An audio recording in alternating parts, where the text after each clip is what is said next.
والقلم وما يسطرون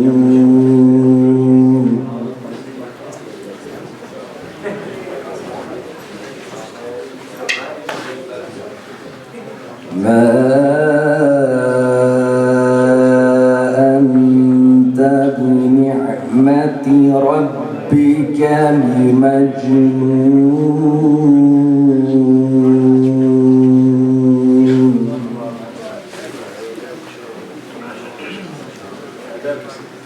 وإن لك لأجرا غير ممنون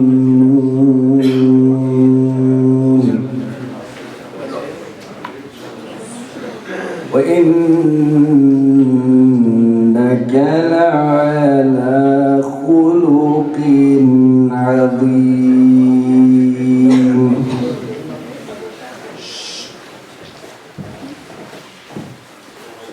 فستبصر ويبصرون بأيكم المفتون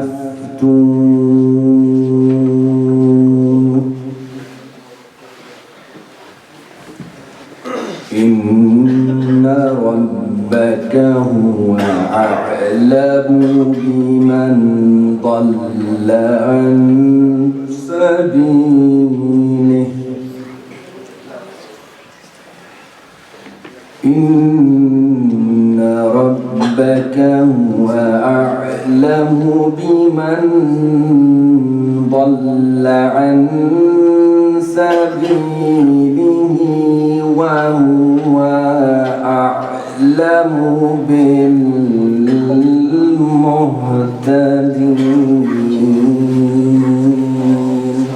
صدق الله العلي العظيم.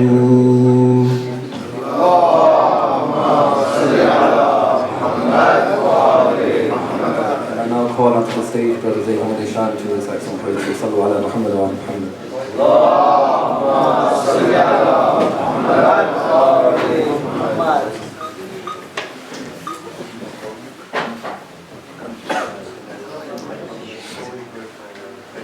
To recite Allahumma salli ala Muhammad wa ala Muhammad.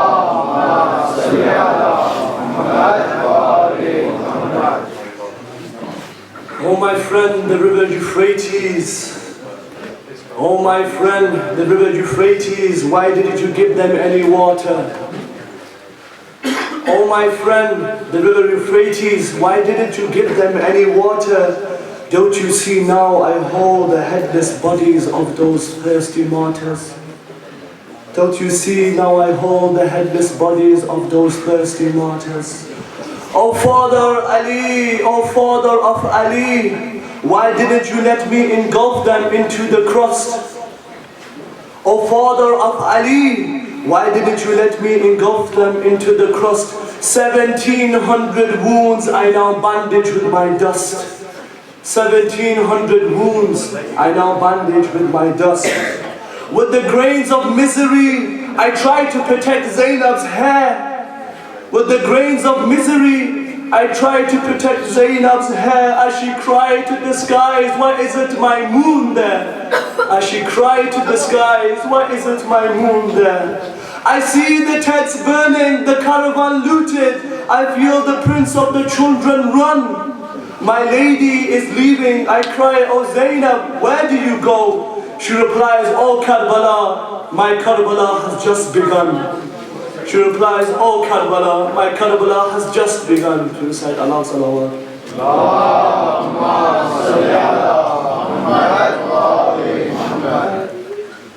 Ashura has finished, the battle has finished. Our brave soldiers, our masters fought ferociously and with pride and with no doubt in Allah's path and Allah's way. But today, their battle has finished, but the sister of Imam Hussein, her ashura has just begun. Her Karbala has just begun.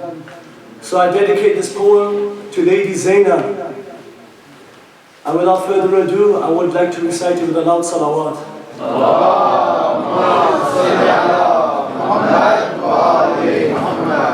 Oh, how we wished we were there. Oh, how we wished we were there. Each moment of despair from this wish.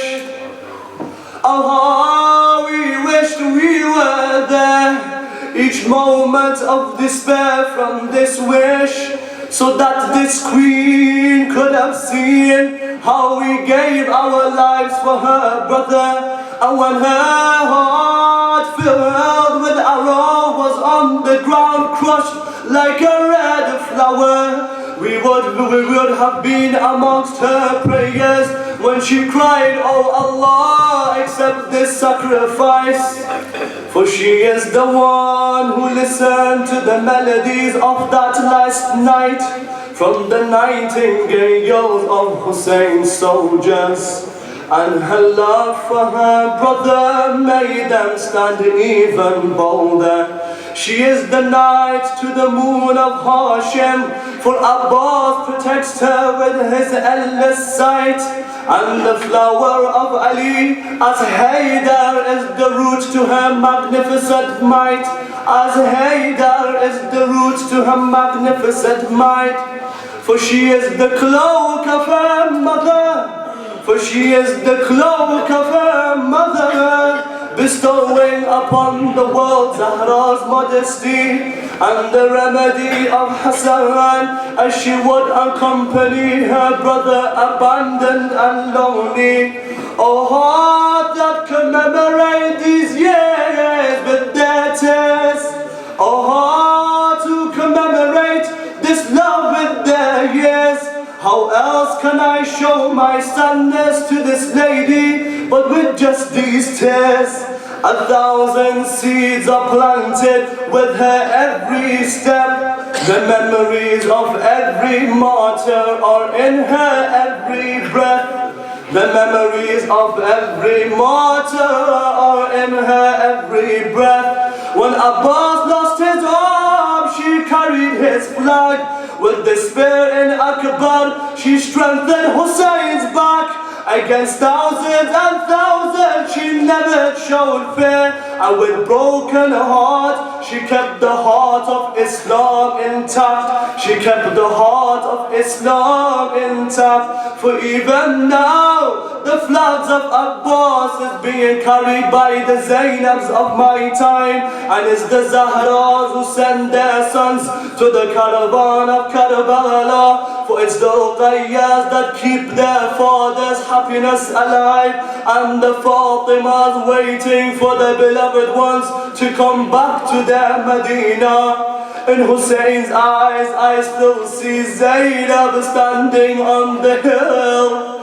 In Hussein's eyes, I see Zainab still standing on the hill, crying out for someone to help her brother. Now that there is no Abbas and Hussein, now that there is no Abbas and Hussein, she cries towards Najaf, give me strength, oh Father. They said go to Karbala, Hussein is there. They said go to Karbala, Hussein is there. But I see Hussein with Abbas leading the 72 elsewhere. But I see Hussein leading the 72 with Abbas elsewhere. I ask, where do you go, oh my master Hussein? I ask, where do you go, oh my master Hussein? He says, I want to go visit my sister Zainab's grave. He says, I want to go visit my sister Zainab's grave. So know that in the kingdom of Damascus, Abbas protects each pillar, and the army of Hussein stands in line. For the children of Zahra will take bullets and bombs, but none will ever touch Zainab's shrine. But none will ever touch Zainab's shrine. We recite aloud salawat. Allahumma salli ala Muhammad wa ali Muhammad. Salawat Muhammad wa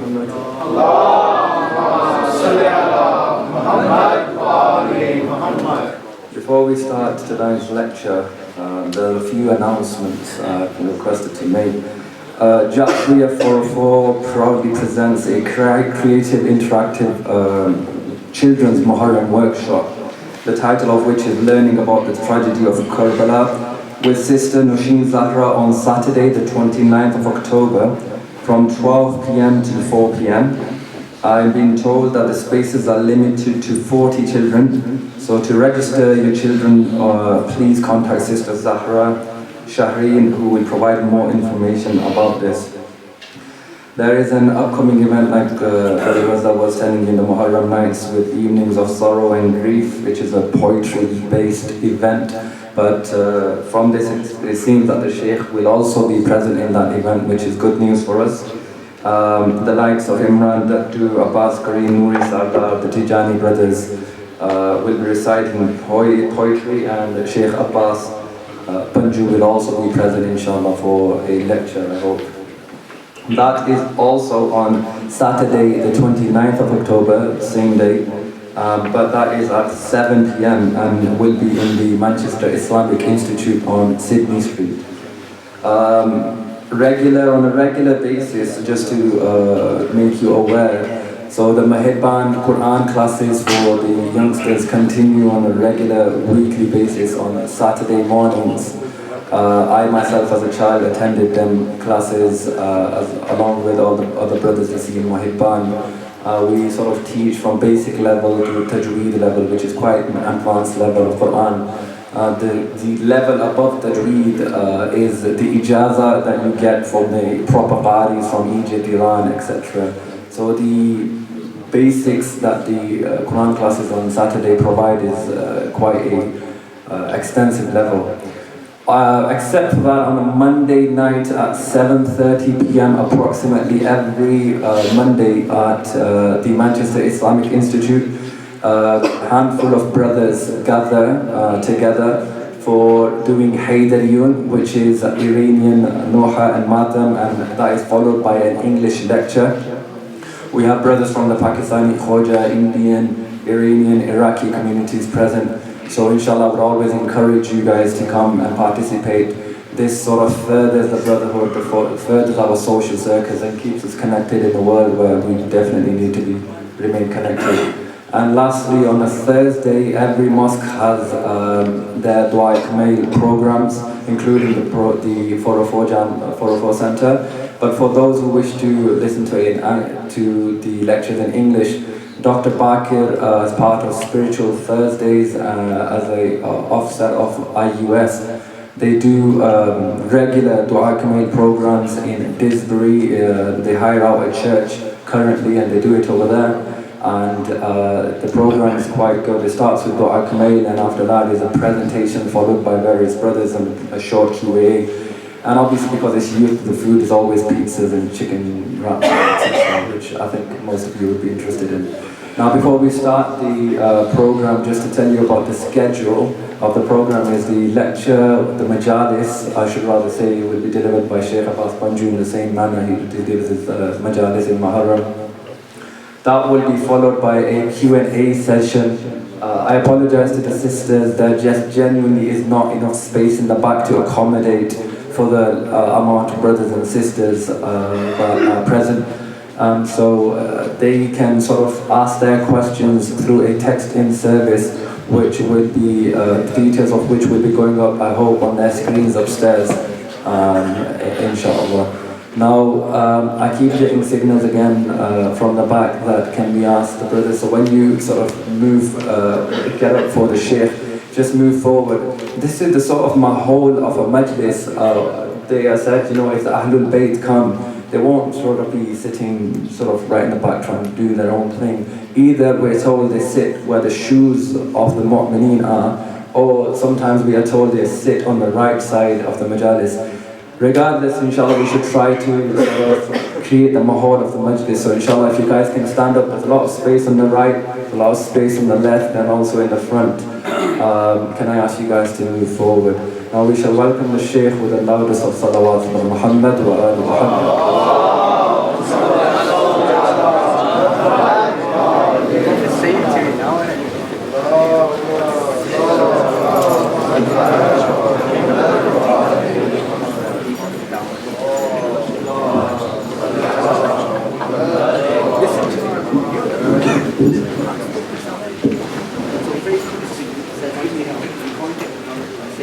رحم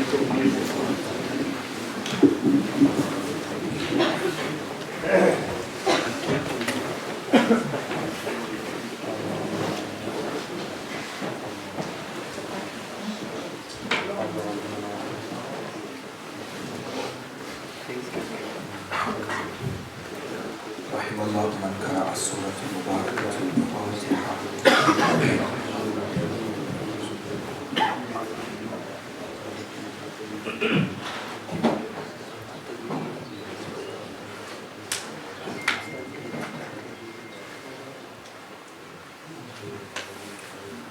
أعوذ بالله من الشيطان اللعين الرجيم. بسم الله الرحمن الرحيم. الحمد لله بارئ الخلائق أجمعين، باعث الأنبياء والمرسلين، ثم الصلاة والسلام على أشرف الأنبياء، حبيب قلوبنا وشفيع ذنوبنا أبي القاسم محمد. اللهم صل على محمد وآل محمد. ثم الصلاة والسلام على أهل بيته الطيبين الطاهرين المعصومين المظلومين، لا سيما ولي الله الحجة ابن الحسن صاحب الأمر والزمان. اللهم صل على روحي وأرواح العالمين له الفداء، ولعنة الله على أعدائهم أجمعين من الأولين والآخرين إلى قيام يوم الدين. صلى الله عليك يا مولاي يا أبا عبد الله، صلى الله عليك يا مولاي يا أبا عبد الله، يا رحمة الله الواسعة ويا باب نجاة الأمة، يا غريب الغرباء، يا مظلوم كربلاء، السلام على من جعل الله الشفاء في تربته، السلام على من الإجابة تحت قبته، السلام على ساكن كربلاء، فيا ليتنا ثم يا ليتنا كنا معكم سادتي، يا سادتي، فنفوز فوزا عظيما. أما بعد، قال رسول الله صلى الله عليه وآله وسلم: إن الحسين مصباح الهدى وسفينة النجاة، صدق النبي وآمنا به. زينوا مجالسكم بذكر محمد وآل محمد. اللهم صل على محمد وآل محمد.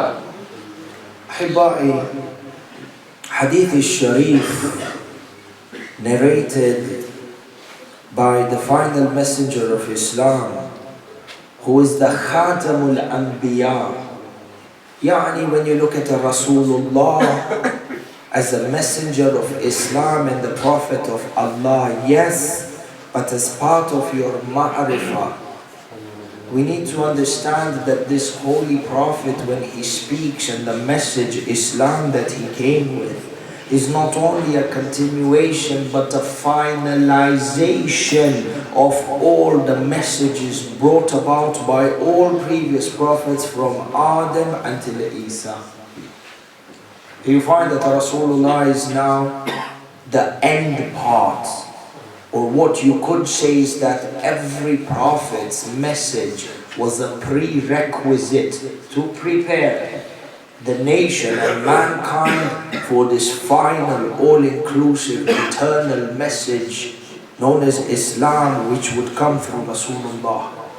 And therefore you find that every Nabi gave glad tidings about the Prophet that was going to come after him, and in particular, glad tidings of Rasulullah. And you find this within the Quran and even within the seerah of Nabi Isa, Ruhullah alayhi salam, where he gives glad tidings and prepares the Hawariyin for the coming and the advent of Islam. And even though this is not our topic for today, but you find that perhaps one of the greatest indications to this, what would be termed as a claim, or rather an indication of this reality, was the migration of Bani Israel and the migration of the followers and the lovers of Nabi Isa from the lands or the areas of Baytul Maqdas towards Hijaz. You find before the declaration of the Nabuwah of Rasulullah, there were a number of people from Bani Israel, and there were a number of people who were on the millah or on the deen of Nabi Isa, who had migrated towards the land of Hijaz, because they were in a state of intidar. And you find that a lot of the miracles of Rasulullah and a lot of the signs through which the Nabuwah or the Risala of Rasulullah was eminent is because the people of knowledge from the Ahlul Kitab will return back to their divine scriptures, and they would look at the characteristics and the sifat of this awaited messenger.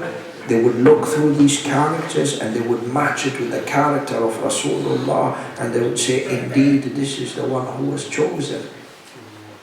And similarly, you find that the Wisaya of Amir al-Mu'mineen is listed in the divine chapters or in the divine scriptures, not to mention the hadith from within our own books, the books of the Khassa, that states, for example, on Mi'raj, when the Rasulullah ascended towards the heavens and he recited the Salatul Jama'ah for all the other Anbiya, he turned around and he asked them, on what merit, on what basis, on what oath, on what condition were you appointed as a prophet? And you find that each one of these Anbiya say to Rasulullah that we took a covenant in Tawheed, in Nabuwah, and in the Wilaya of Amir al-Mu'mineen Ali ibn Abi Talib. Salawatullahi wa salamuhu alayhi.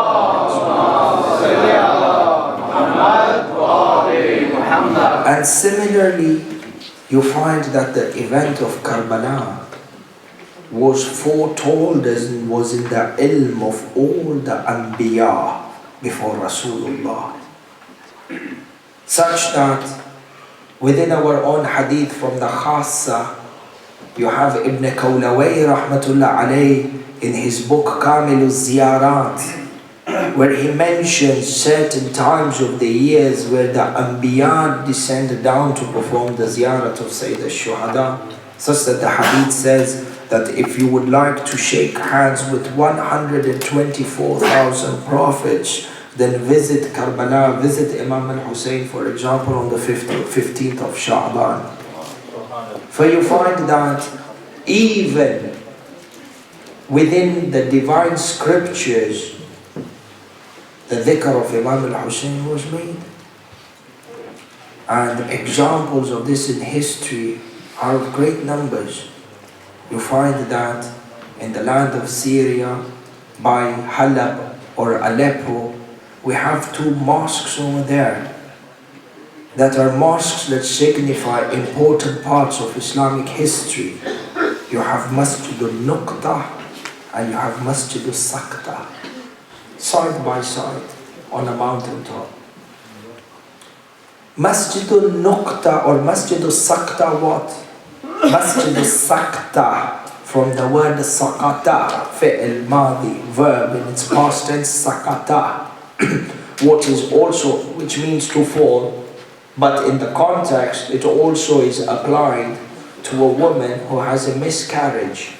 This mosque is known as the Masjidul Sakta because as the women of Ahlul Bayt were taken prisoners from Karbala to Kufa and Kufa to Sham, the route that was taken from Kufa to get towards Dimishq was a route that was selected where they would pass every major city within Iraq as a declaration of the victory of Yazid, until they get towards the borders of Lebanon.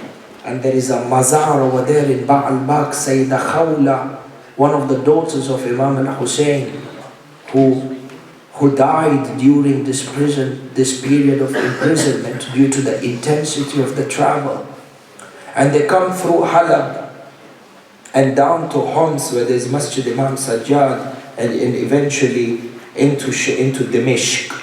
For you find the Masjid al-Sakta is a masjid where the women, and the form of imprisonment, chained and tied up with ropes, were forced to walk up these mountains and these slopes. And one of the women and one of the wives of Imam al-Hussein was in a state of pregnancy. And into Ahibai, you know how a pregnant woman in the house is treated with gentleness and with care and with love, such that even if she wants a glass of water, you have 5-6 family members rush to get it for her. More about the women and the family of Imam al-Hussein. Women in a high or in a late stage of her pregnancy, bound with ropes, whipped and lashed. She reaches this place, and due to the intensity of the walking and the imprisonment, she loses her baby and she has a miscarriage. And hence, where the child was buried is known as Masjid al-Sakta, the mosque of the miscarriage. For the lovers of Ahlul Bayt, whenever you hear of a miscarriage, subhanallah, your mind goes back to Sayyidah Fatima Zahra alayha salam. And don't forget the dhikr of Sayyid Muhsin al-Shaheed.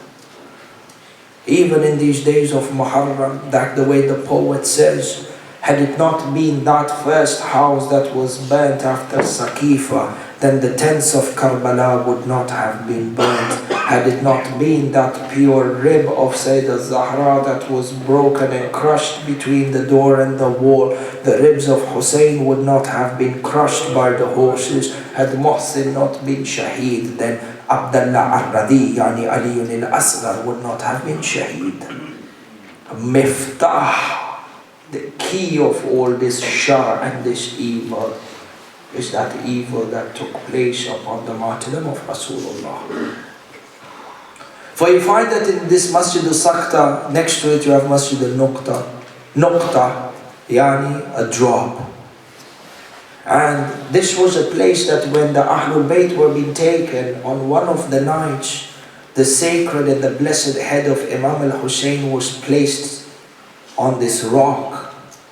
And from one of the mu'jizat of the blessed head of Imam al-Hussein was that the blessed head of Imam was continuously in a state of recitation of Quran. The lips of Imam al-Hussein were always moving, and particularly the recitation of Surah Al-Kahf. And this is a mu'jiza from the mu'jizat of Imam al-Hussein and Karbala, such that number of people, when they show the severed head covered in blood, the blood doesn't dry up but remains fresh, and on top of that is reciting Quran. Thousands and thousands of people gained hidayah and came towards the fold of Ahlul Bayt, or at least got an understanding of who Ahlul Bayt was. It set for them a prerequisite to come towards the fold of Islam and towards the teachings of Ahlul Bayt.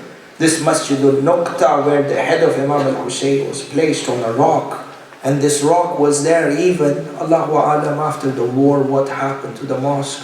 But even up to just before the war, this masjid was there and was a mazar. And the number of the ulama who we know of personally have mentioned that on the day of Ashura they would go to this Masjid al-Nuqta, and the spot on the rock where the blood of Imam al-Hussein fell, that spot was stained with the blood. Every Ashura this blood would become fresh and it would seem that it is boiling. It's from the mu'jizat of Imam al-Hussein. In that Imam al-Hussein and the commemoration of Imam al-Hussein is a display of haqq in its entirety. Anyone searching for haqq anywhere in the world, ideological truth, spiritual truth, you don't need to go anywhere but Karbala. And even from the followers of Ahlul Bayt, who struggle with compliance with the deen. We've said this a number of times in the last 12 nights, and the repetition is because of the importance of this message. That if you were looking for inspiration in your life to become a better human being, to become a better Muslim, to become a better Shia, you will not find any other avenue for inspiration outside of Imam al-Hussein. And therefore, the energy and the potential that is there within the revolution of Karbala needs to be maximized in order to bring out the best within us, in order for us to rank and rise towards the ranks of perfection and spirituality. And you make an ahad, you make an oath with yourself.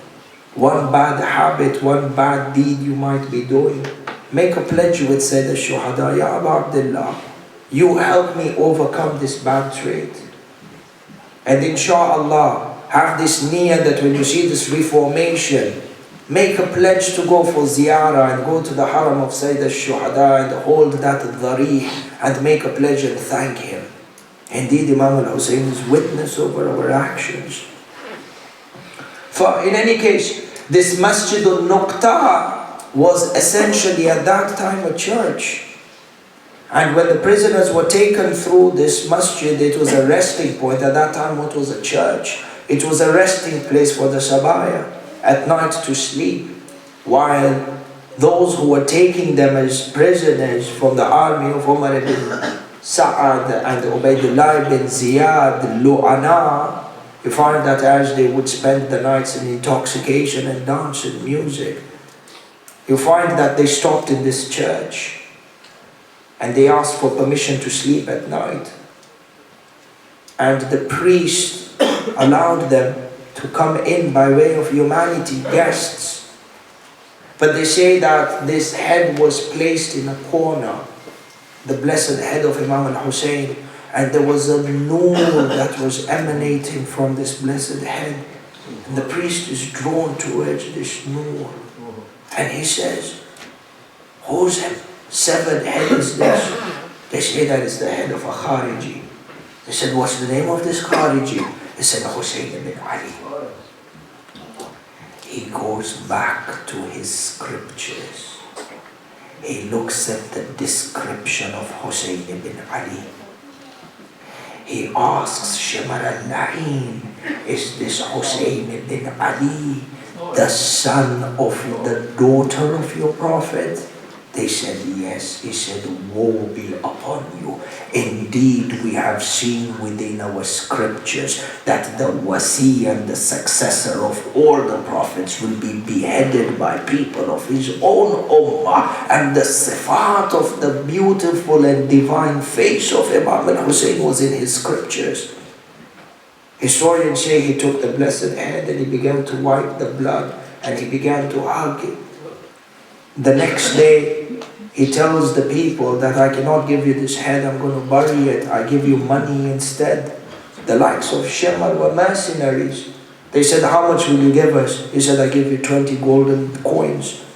They took the golden coins, 20 of them, and in the end, they took the head. The Christian priest tried to fight and defend the sanctity of the head and was killed in this path after having recited the Shahada. Ashhadu la ilaha illallah, ashhadu anna Muhammadan Rasulullah, believed in the wilayah of Amir al-Mu'mineen and Imam al-Hussein, and became shaheed while defending the blessed head of Imam al-Hussein. For you find that the entire community at that time, when they saw the manifestation of these prophecies within the divine books, they became gravitated towards tashayyu' and towards the teachings of Ahlul Bayt. For our point being that the event of Imam al-Hussein, and then on top of this, the wailing and the weeping of the jinns, subhanallah, as they were going from Sham, they hear the jinn reciting Marthia over Imam al-Hussein. And one of the poems they recited is that, how can an ummah that killed the grandson of their prophet accept or expect the shafa'ah of their prophet on the day of judgment? Indeed, the killers of the son of Fatima are those who were cursed on the tongue of Dawood and Isa. Ani Nabi Isa, who is the embodiment of Rahmah, sends la'na on the killers of Imam al-Hussein. Nabi Dawood, who had the mulk that no other Nabi was given, said la'na on the killers of Imam al-Hussein. For you find that Imam al-Hussein is this medium and this ark of salvation and this lantern of guidance. We need to tap into this potential and tap into this divine power to reform ourselves and reform our communities. And these youth initiatives that you have on a weekly basis, encourage yourselves to make time and attend. Encourage other brothers to attend these events. You find a number of people who come to your city, the city of Manchester, subhanallah, city of Muwaleen and Muhibbeen of Ahlul Bayt.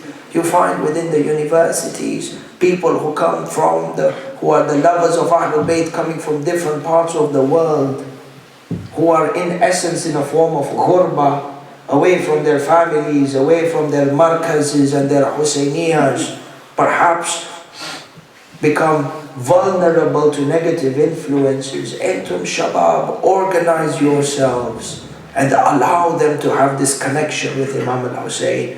People who are mahroom from the light of Abu Abdullah al-Hussein, who are mahroom of the nur of Ahlul Bayt, strengthen yourselves, build synergies by working together with each other and spread this nur of Ahlul Bayt within the universities.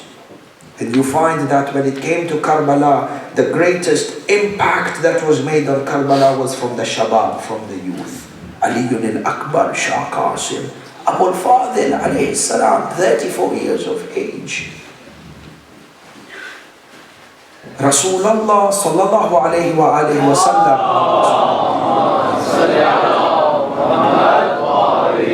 when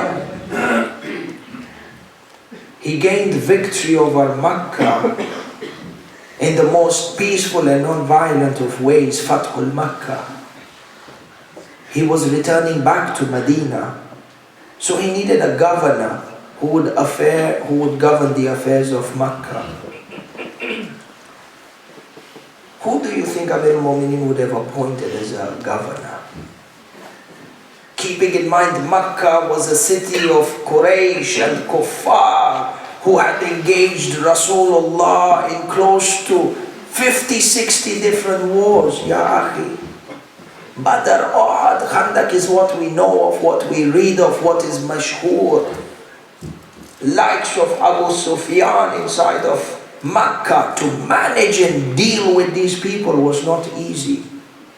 But Rasulullah appointed what we would call a young lad, 18 years old, by the name of Musayyab, and made him in charge of Makkah to manage these people. What lesson is Rasulullah teaching us?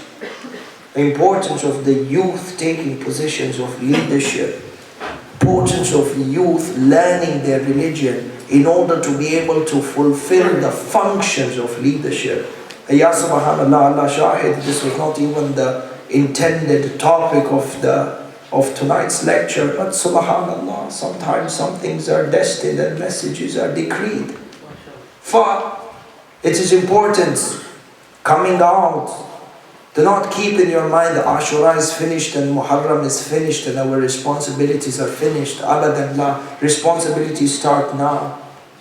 Do not keep in your mind Imam al-Hussein is already martyred, our grief is finished. La, in essence the grief starts now. The real jihad started now. You have to walk together with Sayyidah Zainab and live this grief to the time of Arba'een, to the time of these days of grief that are allocated until the istishhad of Imam al-Askari. Salawatullahi wa sallam.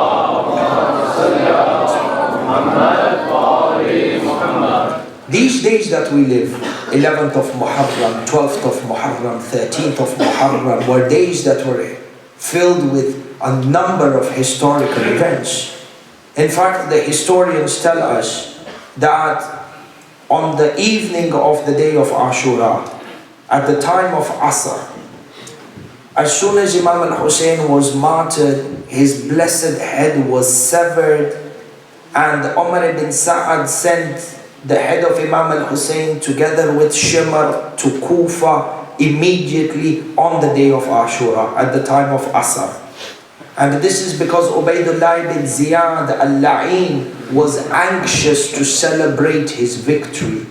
And the blessed head of Imam al-Hussein was seen as a trophy for him. So they sent the head of Imam al-Hussein towards Kufa on the day of Ashura.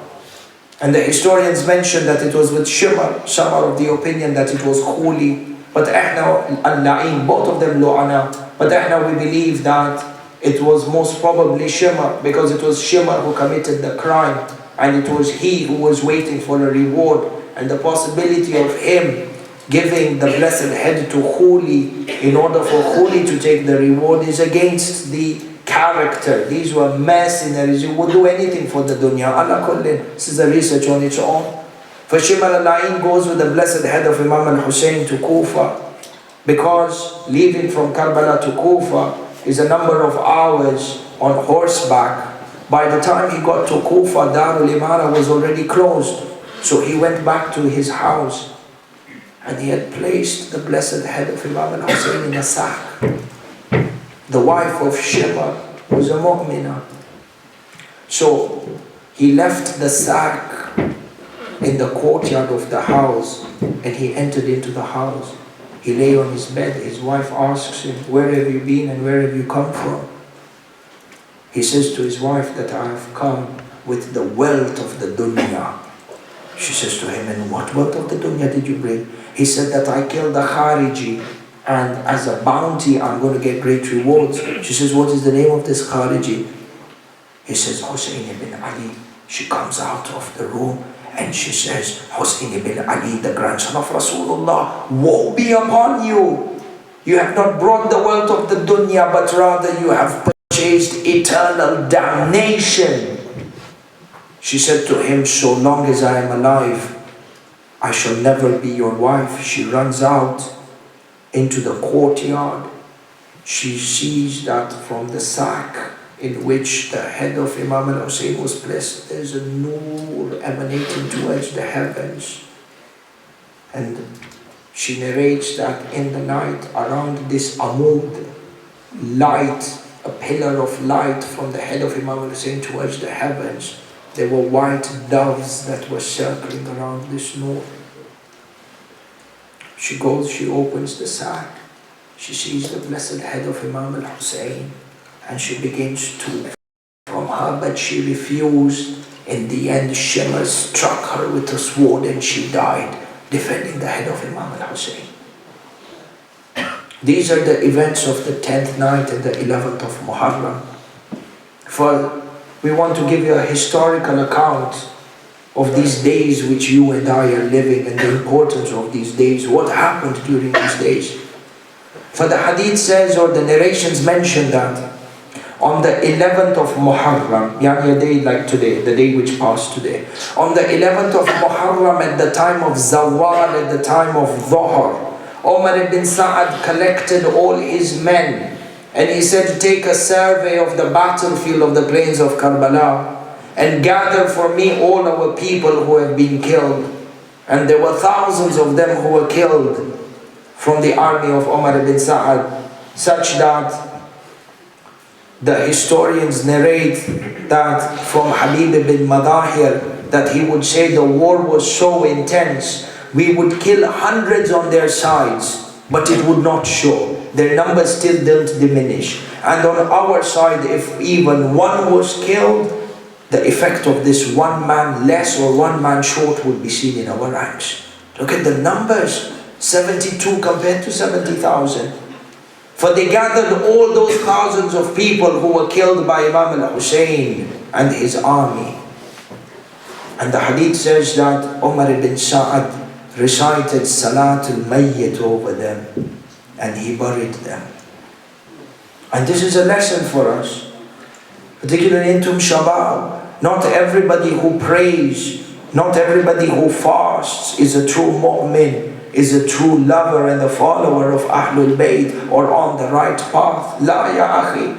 Umar ibn Sa'ad, after Karbala, he was given the title Hammam of the Masjid, the dove that sits on the mosque, because of the amount of time he spent inside the mosque. But does this ibadat help him after the crimes that he has performed? And the worst thing about these people in the army of Yazid is that not only did they kill the Holy Prophet's grandson and his companions in the worst way, but they boasted. They were proud about their crimes. In this day and age, you imagine a person who's been convicted of war crimes and very happily publishes the atrocities and takes pride in them. Like how you see the Dawa'ish. The people of Daesh kill innocent people and they boast and brag about it, make YouTube videos and post it on social medias and on their magazines. This is not something new. The root of their actions, their forefathers are these army of Yazid in Karbala. For Muhakkik al-Karajaki, in one of his books, it's known as Kitab al-Ta'ajjub, he states that these horsemen that were used to trample upon the body of Imam al-Hussein, one of these horses was taken to Egypt. At that time, Misr was under the influence of Bani Umayyah, because their governor was Amr ibn As, who was one of the advisors of Muawiyah. He says that these 10 horsemen who trampled over the body of Imam al-Hussein, one of them happened to go back to Egypt with his horse. And he would proudly announce and boast to the people that I used this horse to trample on the body of Imam al-Hussein. Allama Karajaki says, a community of Jahal, a community based on their hatred towards Ahlul Bayt, they would take the horseshoe from this horse that trampled on the body of Imam al-Hussein and they would hang it on their doors for barakah. Have you heard of this trend or this saying that putting the horseshoe on the door is a sign of good luck? Even till today it exists. Now we don't know whether this tradition happened because of Karbala, on Karbala, because of these people, or before that, Allahu A'lam. But Shahid, the point is what? That people were using the hooves of the horses that were used to trample the body of Imam al-Hussein as barakah, by publicizing their crimes. Same thing as the Dawa'ish that you see today. Daesh and these Wahhabis who are war-oriented, following in the footsteps of their grandfathers. For in any case, on the 11th of Muharram, at the time of Zawal, Umar ibn Sa'ad leads the Salat and they bury all the people from the camp of Yazid who died in the war, whilst they left the body of Sayyid al-Shuhada and his companions on the plains without a ghusl and without a kafir. For on the 11th of Muharram, having completed their Salat, they gather all the women of Ahlul Bayt, the sisters of Imam al-Hussein, the wives and the widows and the orphans. And it is narrated that there were a total of 84 women, 20 from the Ahlul Bayt. When Shaykh al-Kummi Nafas al-Mahmud says there were 20 women, 20 women from the women of Ahlul Bayt. And the remainder like Fidda, Sayyidah Fidda, and the wife of all the other companions who were there, gathered together, 84 women taken as prisoner from Karbala to Kufa. They left Karbala to go to Kufa on a day like this. And the narrations mention that when they reached Kufa, the gates of the city were closed. So tonight, night like this, they slept in the open deserts as prisoners. The narrations mention that on the 12th of Muharram, yani the day of tomorrow, then this tomorrow is a day of great musibah, that Sayyidah Zainab al-Kubra together with the rest of the women from Bani Hashim were brought as prisoners. And with these 84 women, there were 5 men. Imam Sajjad, who was in a state of sickness, his son Imam al-Baqir, who was 2 years old, and 3 sons from the lineage of Imam Hassan, Zayd, Amr, and Hassan al-Muthanna. Hassan al-Muthanna was 17 years of age. He had fought in the battlefield, and I believe we mentioned this in one of the nights. But while fighting, his right arm was severed, and due to the intensity of this wound, he fainted on the battleground. They thought that he is dead, but when he recovered consciousness, because his mother was from the tribe of the Fizariya, they interceded for him to remain alive. He then went on to establish and to lead one of the greatest revolutions against Bani Umayyah and died opposing them. In any case, 5 men and these 84 women are brought into Kufa, into the palace of Ubaydullah ibn Ziyad. And this in itself is one of the greatest masa'ib. Sayyidah Zainab al-Kubra brought in as a prisoner in Kufa. And it's very important that we take a lesson from here. Tonight's Majlis Mukhtasar, so we will end it with our Q&A as well. But there's a lesson that we need to take from this. And this is a recurring theme for its importance from the 12 nights. That when Sayyidah Zainab al-Kubra entered into the palace, Ibn Ziyad, to mock her, asked her, "What do you think of what Allah has done with the Ahlul Bayt?" Her reply, وَمَا رَأَيْتُ إِلَّا جَمِيلًا. I do not see anything from what Allah has decreed for us except beauty. Within this, there's a number of lessons for us. Number 1, and say, Ya Habibi, don't lose hope in Allah when you are engulfed in difficulties.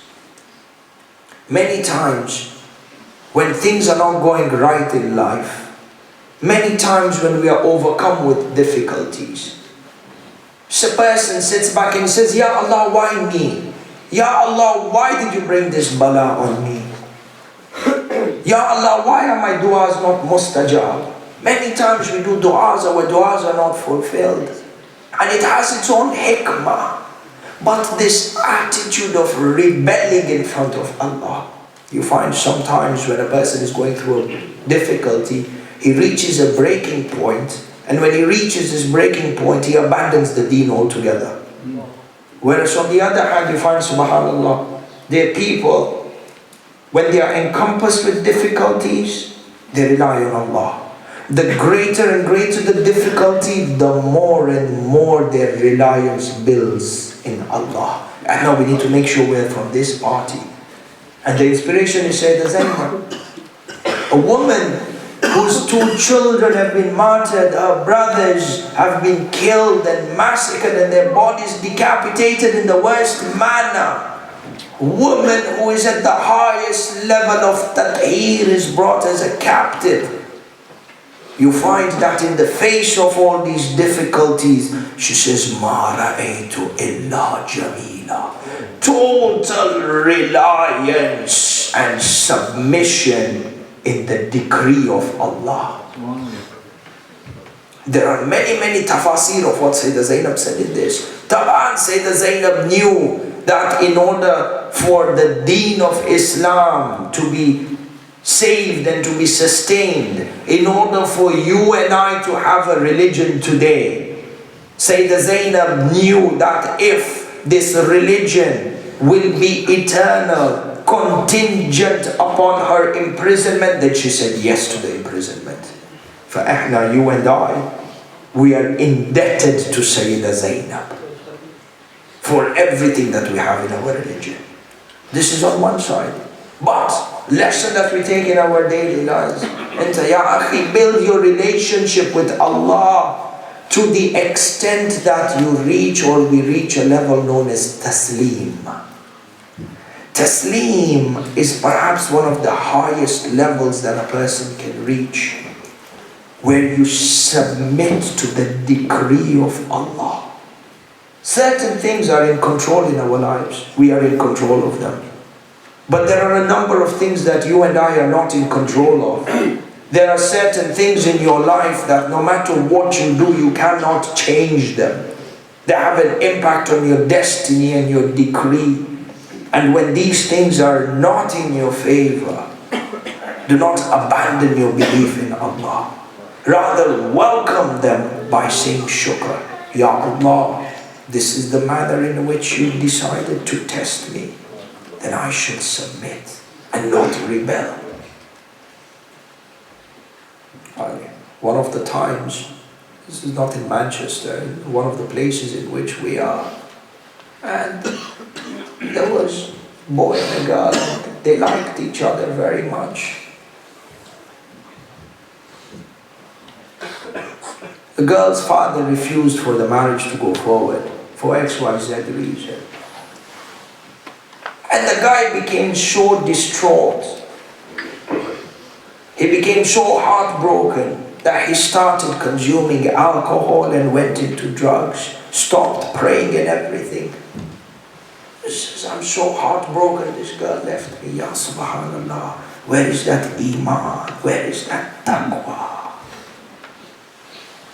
Building your faith and ensuring that the difficulties that you come across make you stronger in reliance to Allah, not weaker.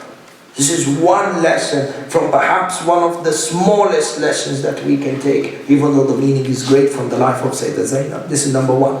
And number two, مَا رَأَيْتُ إِلَّا الْجَمِيلَ. Yani, in order to save the deen, Sayyidah Zainab was willing to go through difficulties. And this is an attitude and a mentality that we as the lovers of Ahlul Bayt need to embrace. Inta janabak, when you are on the side or when you are walking on the path of Haqq, when you are walking on the path of Amirul Mu'mineen, there are going to be people who are not happy with you. There are going to be people who are going to accuse you of sectarianism or backwardness or illiterate or undeveloped or unprofessional and old mentality and everything. Every Nabi was subject to istihza, to mock them. وَمَا أَرْسَلْنَا رَسُولًا إِلَّا وَهُمْ يُسْتَحْزَئُونَ, for example. There's not a single prophet that was sent except that he was mocked by the people, degraded and called backwards. Rasulullah, they used to mock him. If there's a lesson that you take from Karbala, and there is a lesson that you take from Sayyidah Zainab, do not be overcome with inferiority complex just because your beliefs and your aqidah are different from somebody else. Do not feel the need to compromise the tenets of your faith just because you're a minority. Ya akhi, if you read history, victory was never written for a majority. Entire history of the Anbiya, victory was written for the minority. For when the people come and they try to weaken your determination and they tell you, no, the Shias are minority and don't speak about Amirul Mu'mineen, don't speak too much about Imam al-Hussein, take care of your practices and Islamophobia and ma'adri shu. When was there a time in human history, aslan, when Haqq was majority? But do you find any of the Anbiya and any one of the A'imma? And the talk is not the talk of taqiyya, la, Jannah. With Nabi Nuh, after 950 years of tabligh and the coming of the Tufan, how many people were with Nabi Nuh? 80 people. Rasulullah, after 23 years of tabligh and mashallah, sahabi after sahabi, when the imtihan came, how many were with Amir al-Mu'mineen? He could not find 40 people. Read the Kitab Sulaym. He could not find 40 people to help. Imam al-Sajjad, Karbala, how many people with Imam al-Sajjad? 72. Imam al-Sajjad's time, he says, in the entire Hijaz, I cannot find 20 people who have love for the Ahlul Bayt.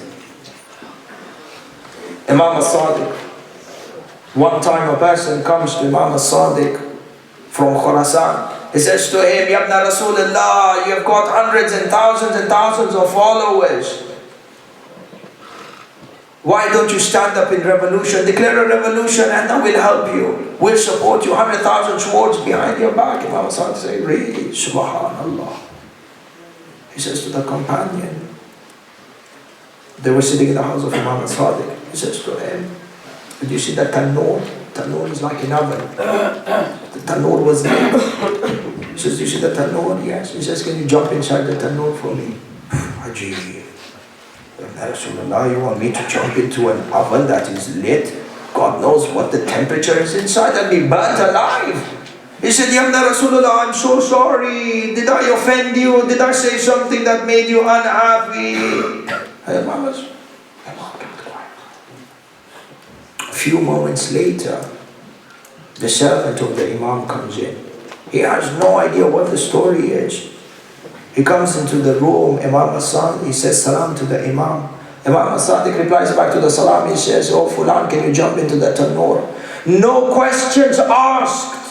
Why Rasulullah, should I jump in? I will get burnt, this will happen, that will happen, inside the tannoor.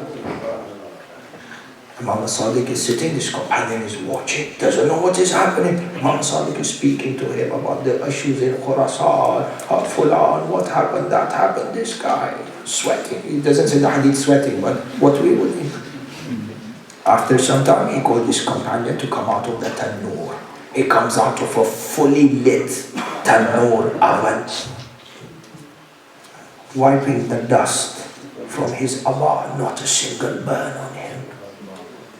Ya nari kunu bardan wa salama. Imam al-Sadiq said to him, when you find for me companions who are as loyal as him, unconditional submission to the Imam, then tell me to rise. Ya akhi, the issue was never about numbers.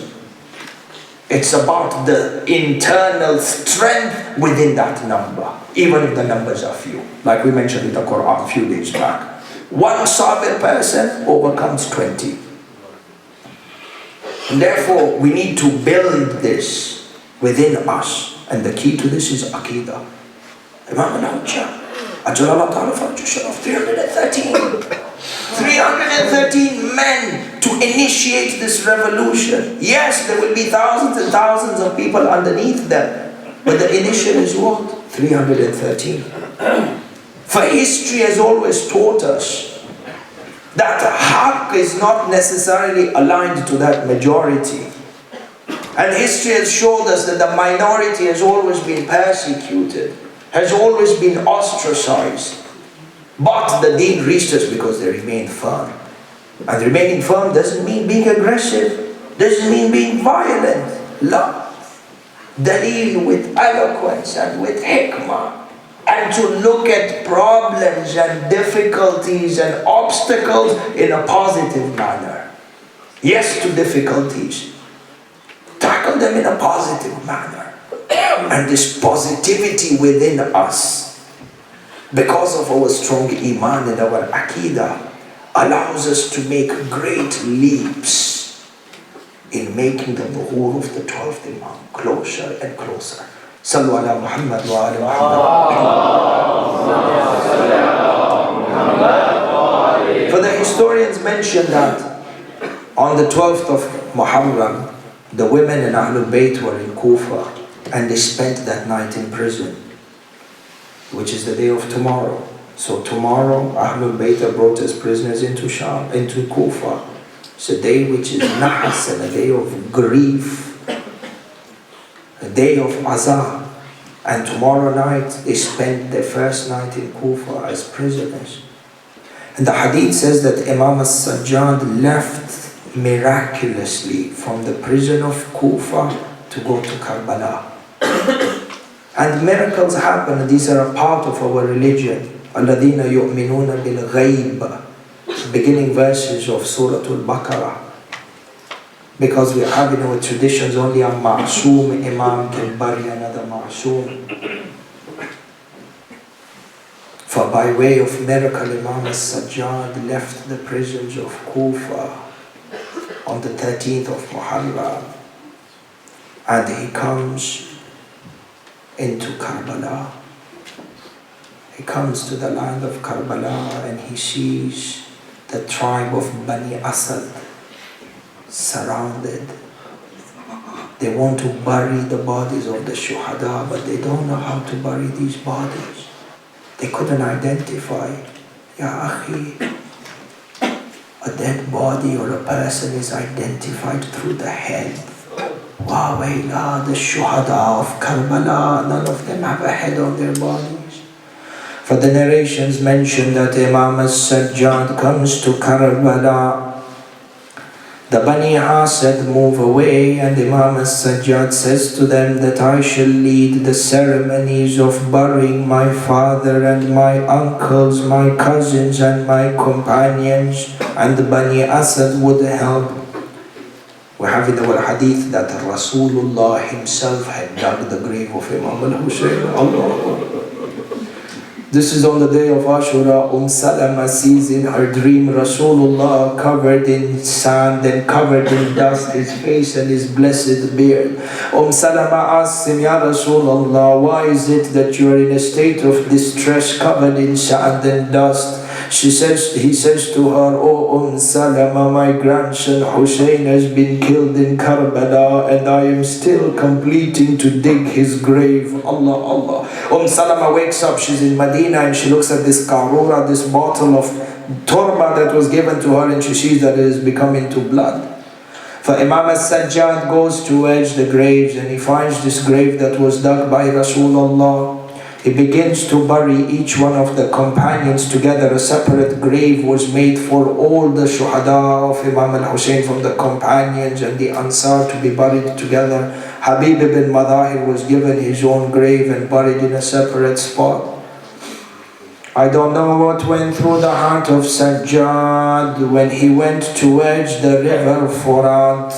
He sees a body that is covered in arrows, a body without arms and a body without head, the body of Abul Fadil. Allah. Imam as-Sajjad digs the grave or lowers Abul Fadil into the grave and he buries his uncle. He comes to edge the body of Abu Abdullah. Ya Allah, Ya Allah. He says to Bani Asad, now you do not need to help me. This is the body of my father and I shall lower it in the grave by myself. Bani Asad disperse and they go away. The narrations mention that Imam as-Sajjad, when he tried to lift the body of Imam al-Hussein, he would fall down to the ground. 3 times Imam Sajjad tried to lift the body of Imam al-Hussein, but he couldn't lift the body. Now why Imam as-Sajjad mentions that every time I lifted the body of Imam al-Hussein from the right side, the left side of the body would fall down. When I would lift the body of my father from the left, the right side would fall down. They trampled over the body of Imam al-Hussein. His body was not left intact. Allah, Allah. With great difficulty, Imam as-Sajjad manages to lift the body of Imam al-Hussein and he lowers it into the grave. Allah, Allah. The narrations mention, and then Imam as-Sajjad came with something covered in a cloth. holding it close to his arms and holding it close to his chest. One of the people of Bani Asad go closer to see what is it that Sajjad has found. They see that this is the body of Ali al-Asghar. Allah. The narrations mention that Ali al-Asghar was buried on the chest of Imam al-Hussein. This is how close Ali al-Asghar is to Imam al-Hussein. And it is the poet mentions that when Imam al-Sajjad was lowering Ali al-Asghar, a voice came out from the manhar. You know the manhar? The manhar is the part of the neck from where the head of Imam al-Hussein was severed. A voice came out from the manhar, "Oh Ali, slowly, slowly put him on my chest." It is as if the heat of that arrow that pierced Ali al-Asghar is still hurting him. That arrow that pierced his neck is still hurting me. Oh Sajjad, place Ali al-Asghar slowly on my chest. Inna lillahi wa inna ilayhi raji'un. Wa la hawla wa la quwwata illa billah. اللهم إنا نسألك بحق أهل بيت النبوة ونسألك بحق سيد الشهداء اللهم عجل لولينا الفرج. Pray to Allah subhanahu wa ta'ala. Today Majlisul Khitam is the last Majlis for us over here, but inshallah Majalis for Imam al-Hussein are continuous, and with your local centers and youth organizations, encourage them with your participation.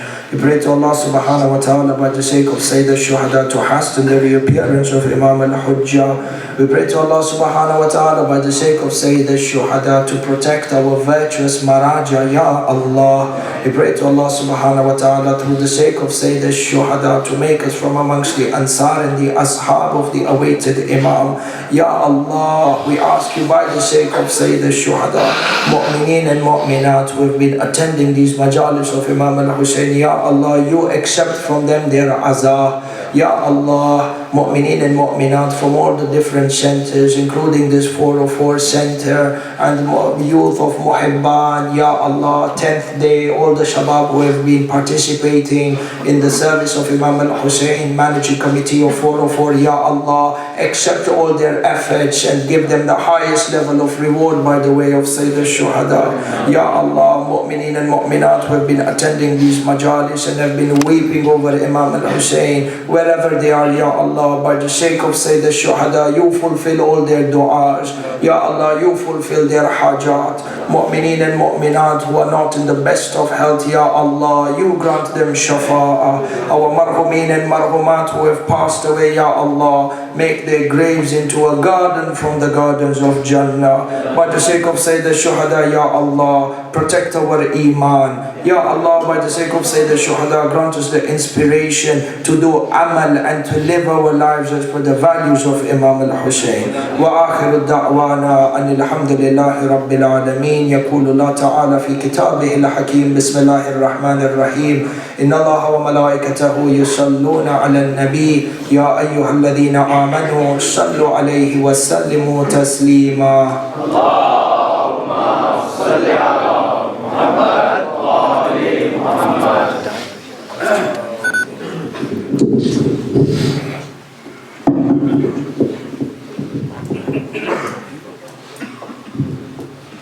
Ya Hussein, Ya Hussein, Ya Hussein, Ya Hussein, Ya Hussein, Ya Hussein, Ya Hussein, Ya Hussein, Ya Hussein, Ya Hussein, Ya Hussein, Ya Hussein, Ya Hussein, Ya Hussein, Ya Zainab, Ya Zainab, Ya Zainab, Ya Zainab, Ya Zainab, Ya Zainab, Ya Abbas, Ya Abbas, Ya Abbas, Ya Abbas, Ya Abbas, Ya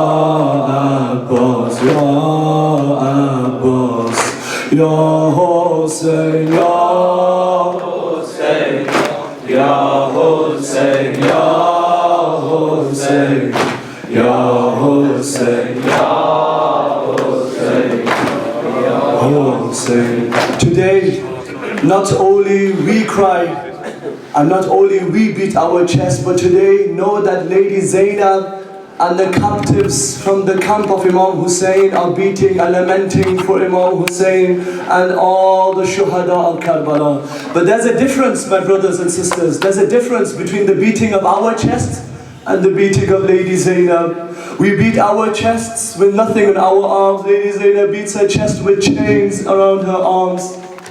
We beat our chests wearing our scarves, wearing our black clothes. Lady Zainab has no hijab. She used the sands of Karbala to cover her hair. So I pray that, I know for some Matam it's difficult, for some it's hard to do in English, but join me, at least for today, for Lady Zainab. Join me in this Matam. Join me today so that we can give our allegiance to Imam Hussein. Together say, Labbaik Ya Hussein! Labbaik Ya Hussein! Labbaik Ya Mahdi! Labbaik Ya Mahdi! Louder! Labbaik Ya Mahdi! Labbaik Ya Mahdi! Labbaik Ya